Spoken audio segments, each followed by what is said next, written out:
السلام عليكم. احنا النهارده معانا بطله من ابطال اعوجاج العمود الفقري، تسنيم. ازيك يا تسنيم، اخبارك ايه؟ الحمد لله. بص كده للكاميرا. عندك كام سنه؟ عندي 14 سنة. 14 سنه. تسنيم كان عندها اعوجاج في العمود الفقري نتيجه ان هي كان عندها فقرتين زياده، كان عندها فقره زياده تحت نص فقره، فقره زياده فوق، كان عامل لها اعوجاج شديد في العمود الفقري، كان مؤثر على صدرها جامد. والحمد لله عملت العمليه من شهرين وجات لنا النهارده في المتابعه. الحمد لله راحت المدرسه. وعملت ايه في الامتحانات؟ الحمد لله. الحمد لله اموري كويسه، كله تمام، ربنا كرمنا قدرنا نحل لها مشكله الاعوجاج ومبقاش في اعوجاج خالص دلوقتي. عايزه تقولي حاجه؟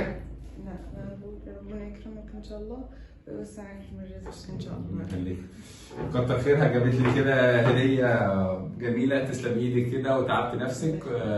ربنا يخليك. حاجه بسيطه والله يا دكتور. وعلى التسليم. الحمد لله باذن ربنا، يعني انا بشكر حضرتك طبعا، وبفضل ربنا اول حضرتك ان اتعرفت على حضرتك طبعا، قابلت حضرتك طبعا، ويا رب دايما يعني في تقدم ونجاح دايما يا دكتور يحيى ان شاء الله. ربنا يخليك يا رب. الحمد لله على سلامتك. ربنا يسلمك. ربنا يخليك.